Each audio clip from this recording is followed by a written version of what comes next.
Today I'm seated next to the hitmaker of Kabanja, Lovenerd. Lovenerd, how are you? I'm good, brother man. How are you? I'm doing good. Yeah. Man, you look bling bling. You look good. It is what it is, bro.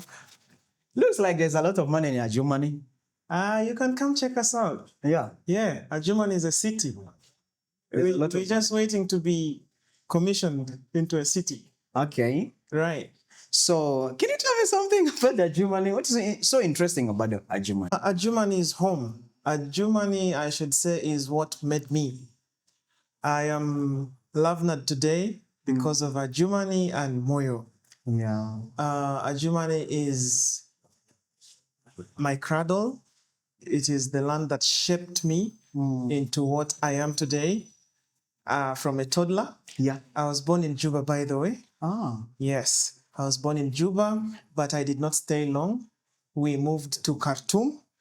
Okay. And I started my kindergarten in Khartoum in a school called Bahar. Ah. Yeah, and then we moved to Uganda when I was 4.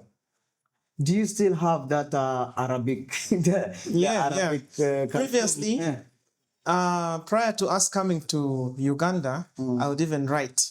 The first language I learned to speak and write was Arabic. Okay. But when I came to Uganda, Luganda replaced. Then Madi came in. I now speak Arabijuva based. It's all gone. Wow. But I'm fluent in Luganda now because most of my education was in Kampala. Okay. Right. That's good. Yeah. There's one thing that I can still remember about Ajumani. Somebody say Ajumani is a place where there are beautiful ladies there. Absolutely. Is that true? I agree. Yeah. We have beautiful ladies, intelligent too. Okay. Yeah. Wow. That's nice. What is the staple food there in Ajumani? Our staple food is Tell me you don't know. I know what I like. Yeah, not what is staple. Yeah. But I think the staple food for Madi is bodo, sorghum. Oh, sorghum. Yes. Okay. They love sweet potatoes as well. Yeah. Yeah. That's what I know. So that sorghum, they eat it with what? They eat it with a lot of different sauces. Yeah. There's nziki nziki. Do you know nziki nziki? It is a sauce made from simsim. Simsim with what? Simsim is you first grind it, they pound it, and then they make sauce out of it. Others prefer to make it with meat, and then some with smoked fish. Okay. It's a delicacy. Imagine me going to visit you. Do you think it's one of the food that you prepare for me? Not really. Not really. You give me chicken for a visitor? Yeah. No. Okay. It can't be. That's good. Chicken, definitely. Yeah, before we entered into our deep conversation today, I have like 3 questions that I want to ask you. All right. It's just straight. Right. Who is currently the biggest artist in Uganda, according to you? In Uganda? Yeah. Oof, tricky. If we are talking trend, like the biggest. The biggest? Yeah. I'll just mention my biggest of all time, Jose Chameleone. Ooh, yeah. Big up to him. No doubt. Okay. Any day, any time, it's Jose Chameleone for me. Which team do you support? I'm not so big on football, but I have a bias for Manchester United. Haha. Manchester. Yeah. You people didn't have a trophy today. It's a rough time, really. Maybe just why you're denying it.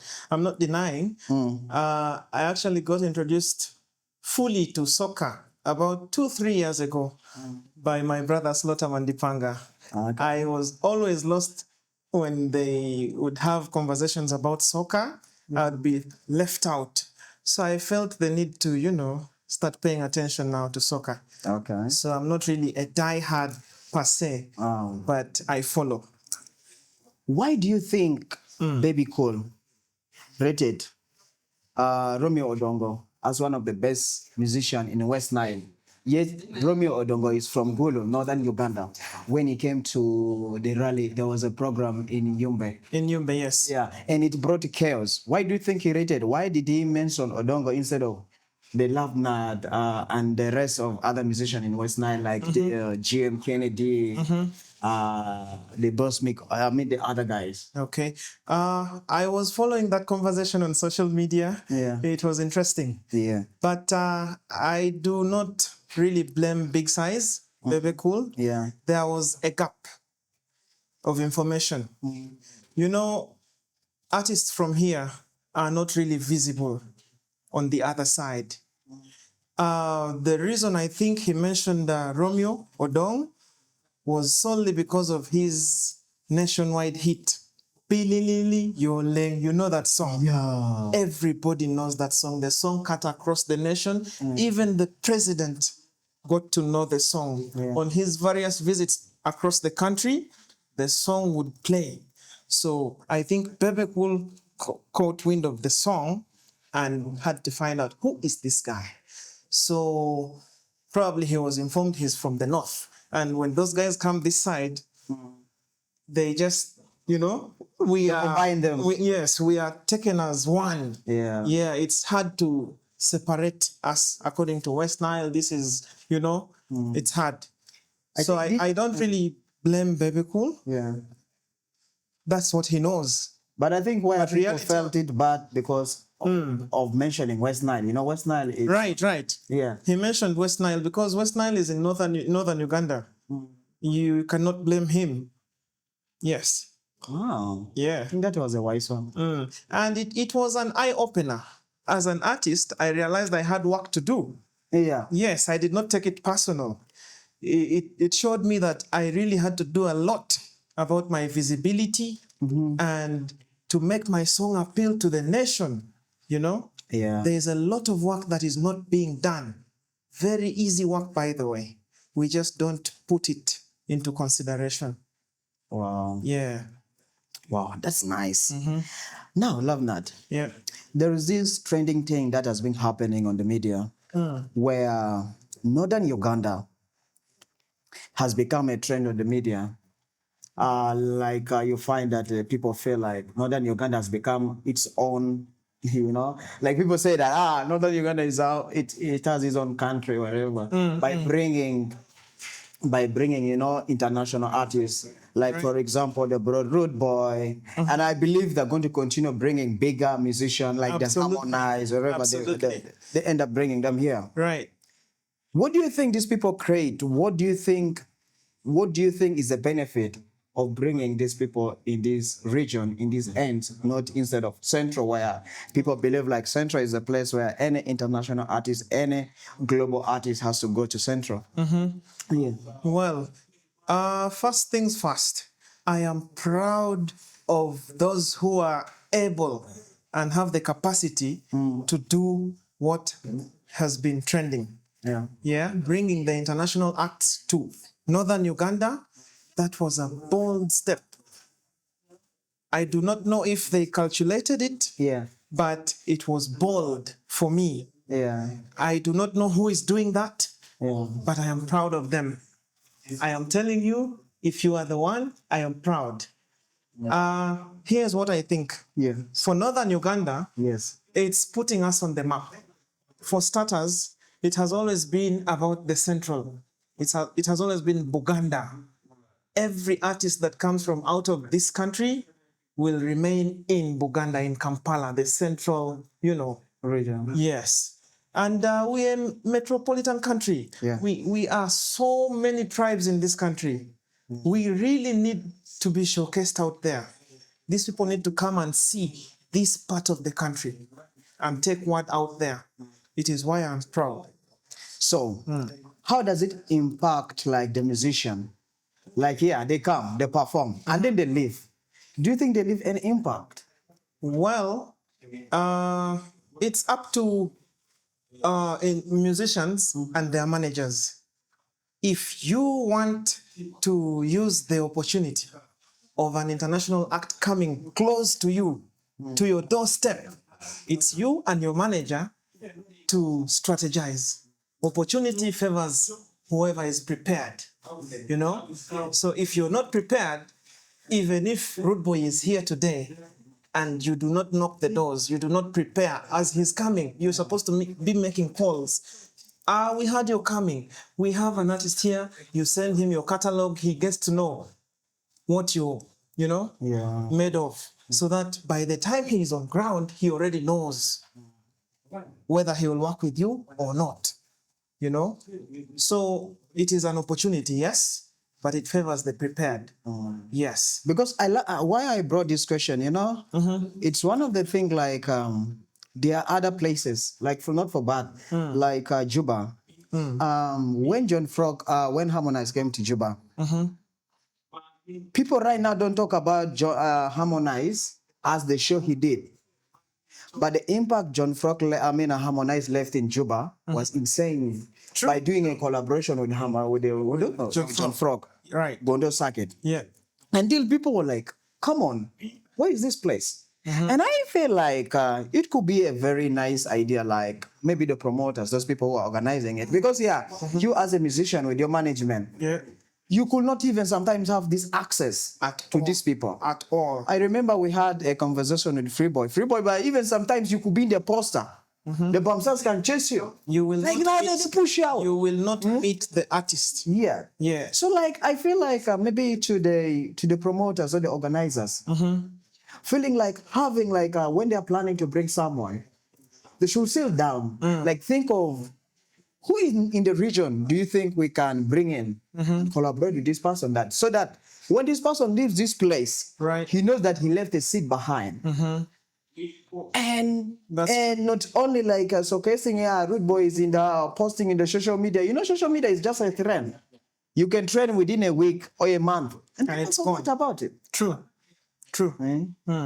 So like Lovenerd, next time another opportunity comes in, what are you going to do? It depends on if I am interested in working in the particular artist that is coming.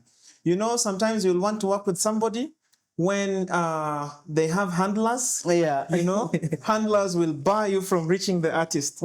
Sometimes we blame the promoter and they are innocent. When you're in charge of your craft, you control who gets to indulge with your creativity, your music and everything.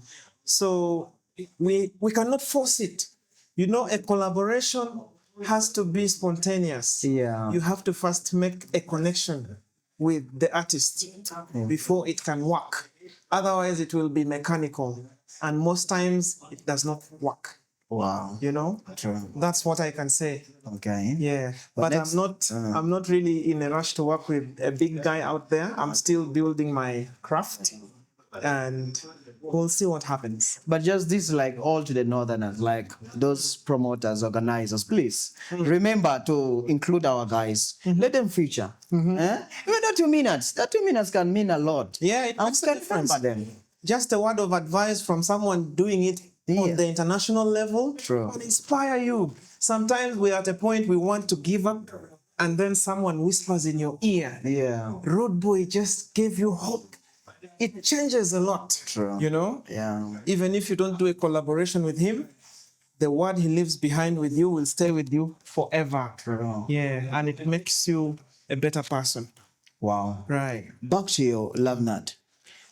You're a musician that have been doing different kind of music, using different languages. You've been singing in Arabic, in Luganda, in Madi, and then English. Yeah. Why do you think of that? Why do you do in different languages? What kind of message are you trying to pass to your fans?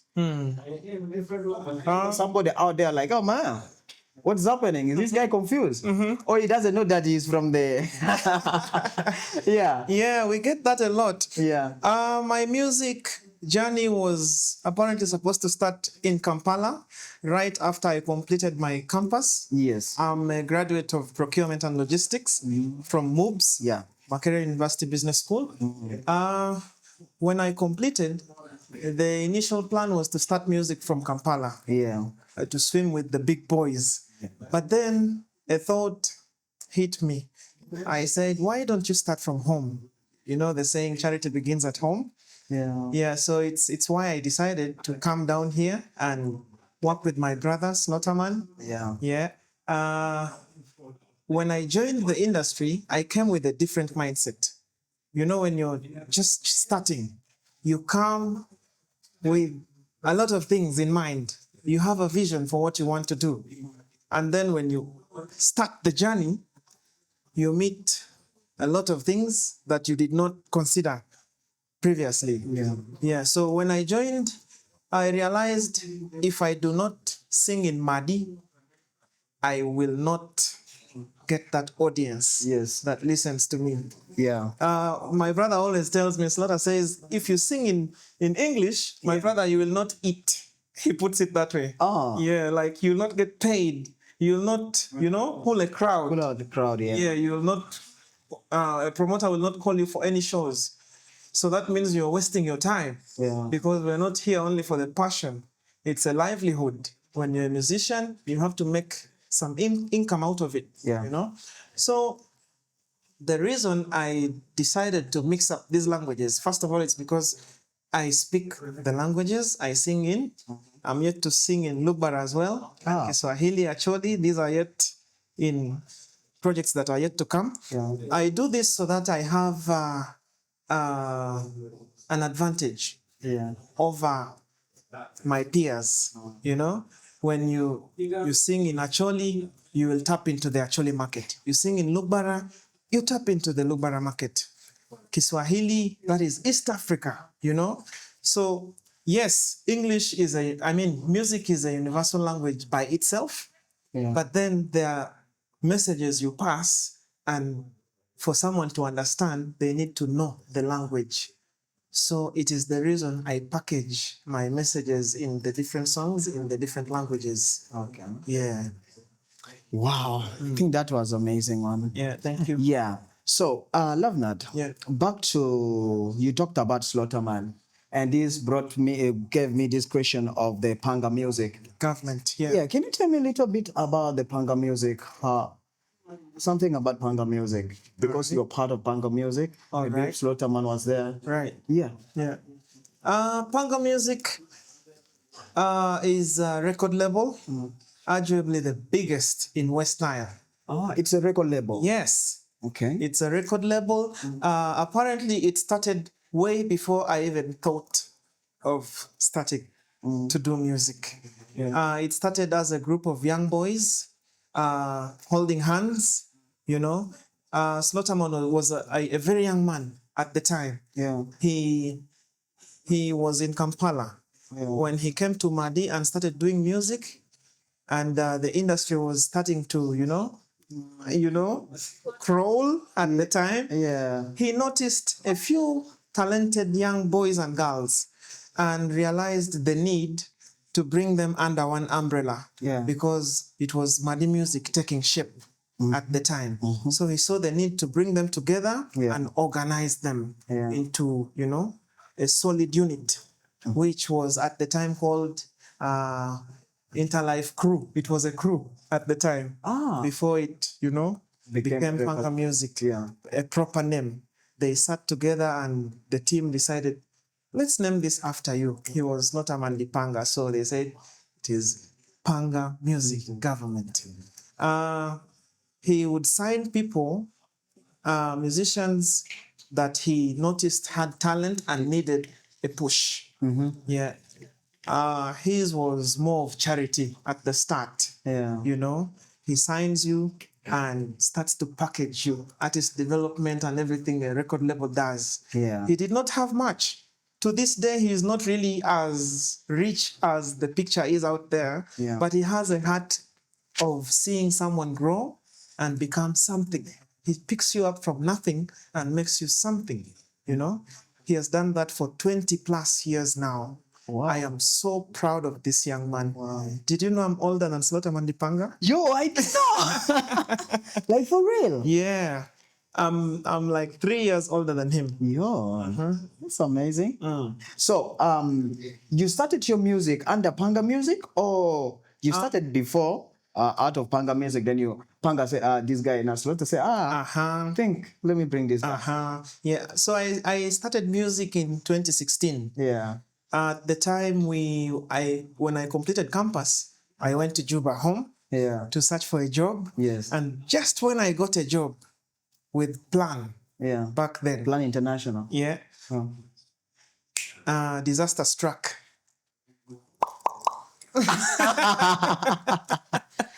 So I got myself on the next convoy to Uganda. And when I got to Uganda, I remembered in my senior 6 vacation, I met Slaughterman for the first time. Yeah. Before I even joined campus. Yeah. And then I had this conversation with him. I told him, brother, I intend to do music, but after I complete my campus. Yeah. Because my mom did not want it for me at the time. She said, if I hear you did even half a song, you forget that you have a mother. Yeah. Also, me being the disciplined boy, I first put that on the side. Yeah. Yeah, and then fast forward, when the war did what it did, I came back to Uganda. I went with my brother Sunisago. Big ups to you, Sunisago, in Moyo. Yeah. I went with him to record my very first song at Interlife Records. Yeah. It was the studio at the time at TBS FM in Moyo. Yeah. So I recorded the first song. It was a collaboration called Biku. And then I did my second song called Me Love You. And then I did 4 Bell Issues, my breakthrough song. Yeah. So when that song hit, Slaughter said, young man, Django, come, Talini. Yeah. yeah, that's how I got signed.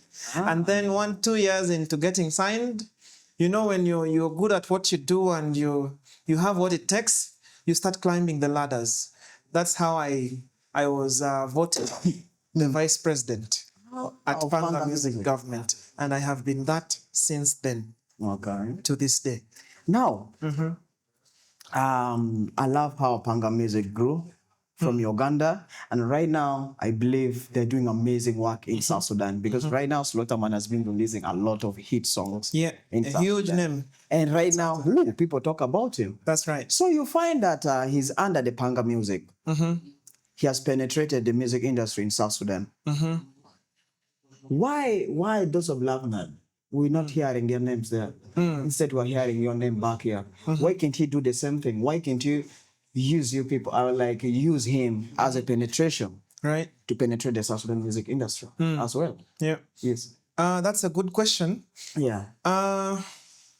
You know, when you start small. What you just asked is the next game plan, you know?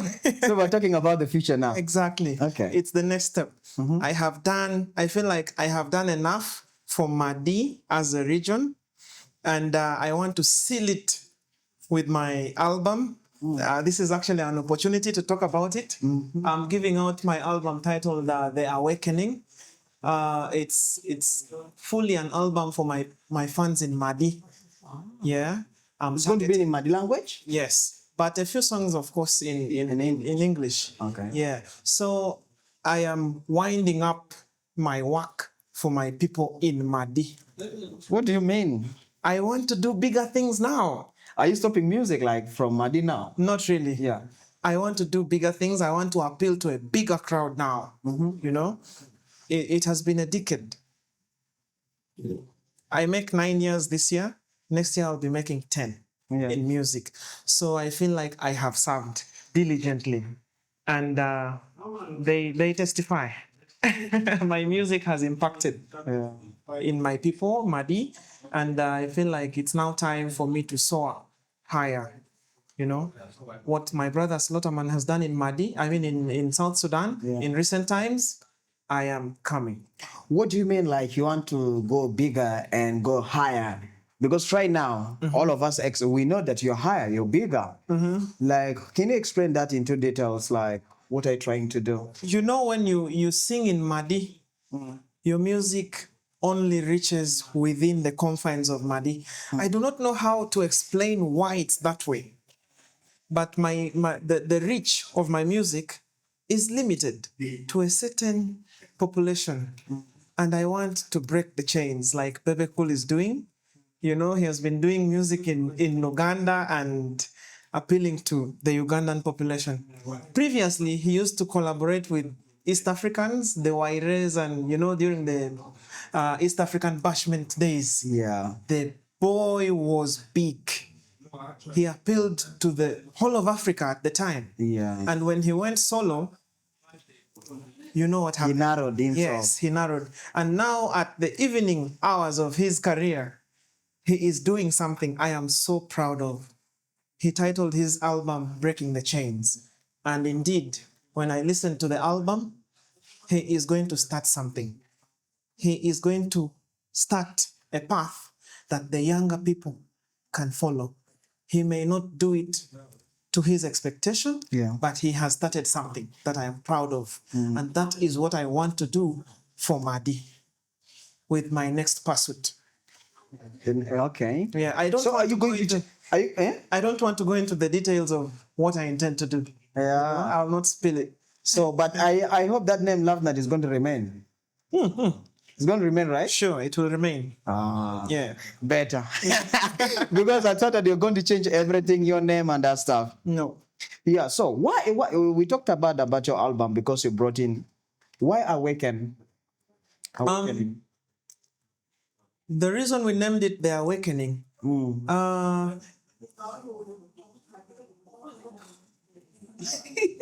Why over breathing? Yeah, it's painful. Yeah. It just reminded me of why I named it The Awakening. Yeah. COVID times, I do not know how you maneuvered or how it left you, but COVID had me go through the worst times of my life.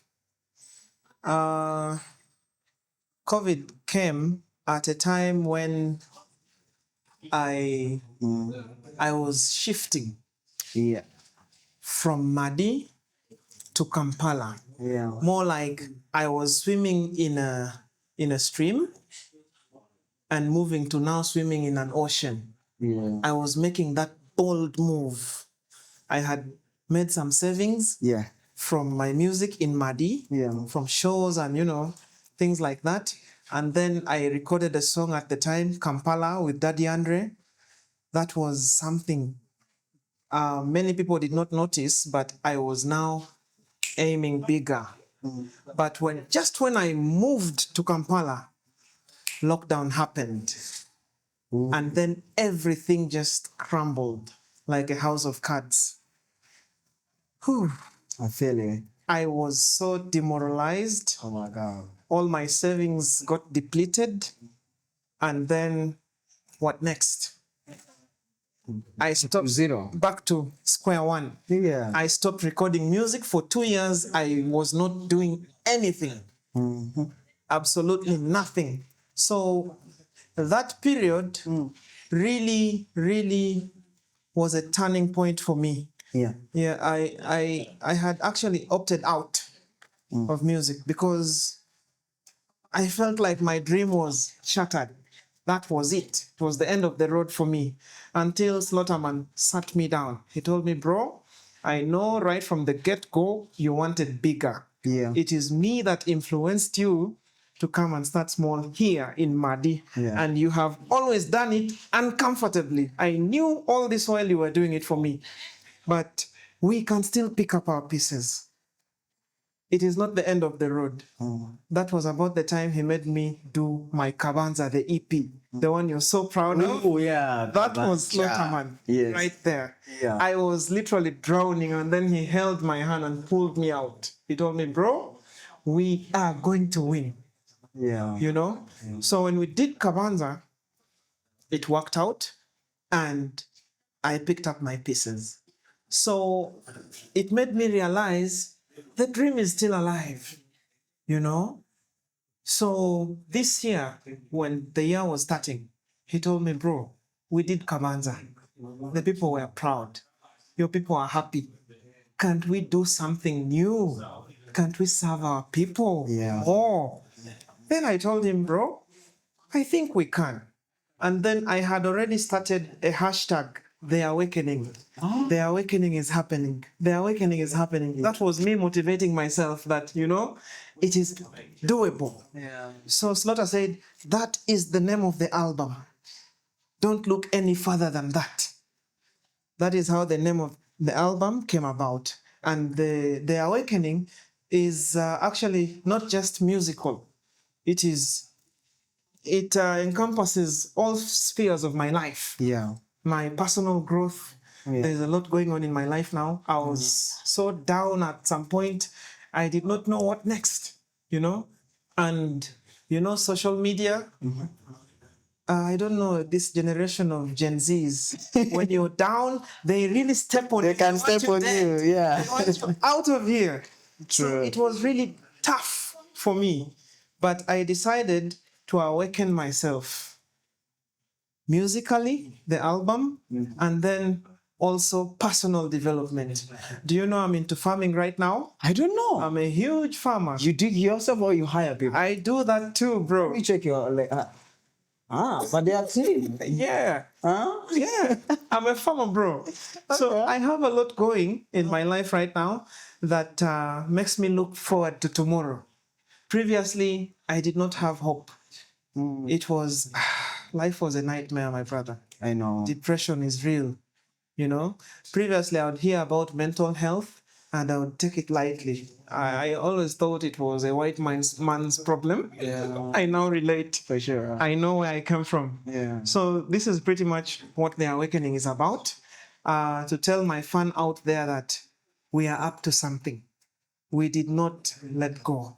Wow. We're still here and we're going strong. For sure. Hence the awakening. Yeah. Yeah. Can you tell us the day you're dropping? The awakening tentatively will be dropping by the end of June. We'll be putting out the exact dates when we sit with the team. 12 tracks have been recorded already. I am currently in Arua shooting some visualizers, the album trailer, artworks, a lot coming up. June. Yeah. June. Remember to put enough data, you people. This is an album.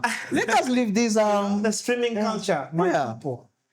And I'm going to do something no artist in Mali has done. Yes. First of all, this album is coming out with a trailer. Ooh. No one has released an album with a trailer. Okay. That's a first. Yeah. Secondly, the streaming culture in Mali is still very low for obvious reasons. Yeah. I really want to encourage streaming, but I want to do something again no one has done. What are you going to do? With my album. I have a website on which I am going to upload the album for someone to access after paying for it. The mode of payment is mobile money. I want to simplify things for my fans. It's the easiest way they can support me in this cause. So, y'all out there. The name of the website? So that maybe they'll get to know one day. Everything will be out there with time. Yeah. In a week or two, all that will be out there. How much is the payment? Press and posters for all the details. The payment, the album has 12 tracks. Yeah. I guess it's going to be the most expensive album. Yeah. That will be 12,000. Per song is 1K. 1,000, yes. Imagine. Is that too much to ask? It's not too much. Song? Nah. Can't a fan spare 1,000 for one song? They can't. Even 12,000 for a whole album. Exactly. Yeah. And I intend to actually, there is a concert coming up after this album. Yeah. Excuse me? There's a concert coming up. So when you buy the album online at 12,000, I intend to attach a fee. If the concert is going to be at 10,000, you buy the album at 20,000, that means 8,000 will be your ticket for the concert.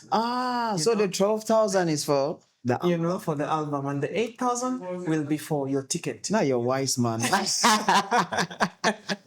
Yeah. So there's always a first. Yeah. Yeah. I am doing things my peers have not done. I really hope it works out. It will. It will. Yeah. Let's just be positive into it. Amen. True. Yeah. Yeah. And then there is this thing that is so common that is happening in the industry. There's too much, like right now, there's a lot of rise of new musicians. We have the Fifi music, the like of... proud of that one. Fifi music. Yeah. My very tight friend. Oh, amazing. Yeah. I love Fifi. Yeah. Yeah. So you find that there's a rise of many musicians, and then you find there's this tendency of there's a lot of conflict that is happening in the music industry. Who causes these conflicts? Is it the fellow musician? Because you find there are those who call themselves the legend. It's like, we're the one controlling the industry. So you people, you just came right now. Is it caused like by the fellow musician, or it's caused by fans? Well, it depends. I believe it's just a clash of egos. You know, creatives are very egotistical. I don't know if that's the word. Yeah.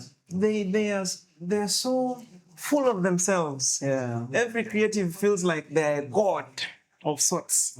So there's this tendency of them feeling like they are better than everyone else. Everybody feels Yeah. lonely at the top. Yeah. I'm the man. I'm the man. Yeah. So every time someone new comes up, they come with the same ego. A young lad comes with one hit song and it's all over the place. It's the first time for the young man. You who is experienced, you've been there before. You know how it plays out. But for the young man, it is everything. So when they are at the top, the fans say a lot of things in their ears. I've been there. I remember when I first came and I did my first hit song, Four Bell Issues. You'd go to a show or a concert, and while you're performing, a fan will scream, "You're now better than Slaughterman Dipanga." Once the little man is there, like, who is that fan? The men are following that. Even backstage, after you've performed, they'll flock to you and tell you, "Bro, you're bigger than all these people now." Yeah. They fuel your ego, and you're like, if you're gullible, you will take it at face value. You'll say, so I'm bigger than everybody. And then you start disrespecting them. You start looking at them from that lens of, I am better than y'all, and that brings the fights. Yeah, okay. The fans make it worse. The fans always want, their side, their team to always be, the best. Sure. But it's up to you as the artist to stay level-headed. That now boils down to character. If you do not have a character, a strong one at that, you will be misled. And then when you are misled into thinking you're the best, of course you will relax because you'll feel like, I did it. I am here already. You have arrived. For sure. So So you start realizing your graph begins to take that slope, and it will be unfortunate for you, That's what I have to say. wow, that's an amazing. Yeah. So finally, Lovenerd, what word will you give out to your fans then? To my fan out there, if you're listening, Lovenerd Oria Party is still here. We started this thing not to end it halfway. We are walking the talk until the very end, until I breathe my last. I want you to believe in me because I believe in God. He gifted me with the talent to serve you. I am here to serve you until the very end. I love you. How do you say I love in Madi? Wow. Thank you so much, Lovenerd. Thanks for How to hosting. call you Slaughterman. That's my brother. Yeah. Love you, Slaughterman Dipanga. Yeah. Yeah. Thank you. It was nice having you. Yeah. Nice.